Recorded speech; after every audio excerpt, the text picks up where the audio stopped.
Hey, I want to move to Harvard now. Let's go up the East Coast here. Huge news out of the Trump administration's war with the university. The Trump administration moved Thursday to kick out thousands of foreign students enrolled at Harvard University, revoking the university's right to enroll foreign students, saying that the school has fostered anti-Semitism. But there's also a federal judge who's moving to block the revoking of the legal status of these students just hours later. And what strikes me about this is that this encapsulates Trump's two-front war. On the one hand, he's fighting institutions which he believes have been taken over by these anti-Western, anti-Semitic forces. But on the other, he's got these judges who want to protect them. Will Trump win this fight, or will the Harvard judges combination be too much for this White House? I think that this latest move from the Trump administration was shocking because the amount of foreign students at Harvard and other top institutions are about a quarter. So this would mean a lot of students.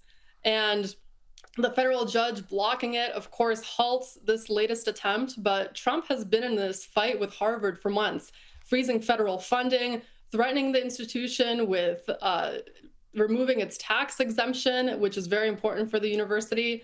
So this just shows that Trump is willing to do anything. And I mean, we will see, of course, the judges block it time and time again.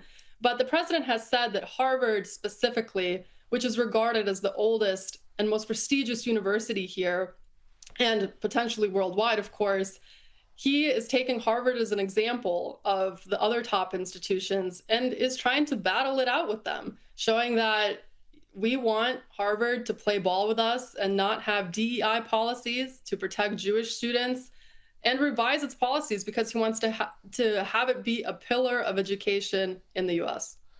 Hey, Dan, I want to move on now to somebody else here, Marco Rubio, who has become, I think, a real star of this administration. And I certainly didn't have him on my bingo card as doing that when he joined up as Secretary of State. But this week he clashed with Democrat Senator Chris Van Hollen at a hearing. Have a look. And I have to tell you directly and personally that I regret voting for you for Secretary of State. I yield back. May I respond? You may sit. Well, first of all, your regret for voting for me confirms I'm doing a good job, based on what I know. Well, that's just a flippant statement, Mr. Secretary. Can I respond, Mr. Chairman? You may. I didn't ask. Senator, please let the Secretary have I'd be the floor. happy to, but then I can respond to his.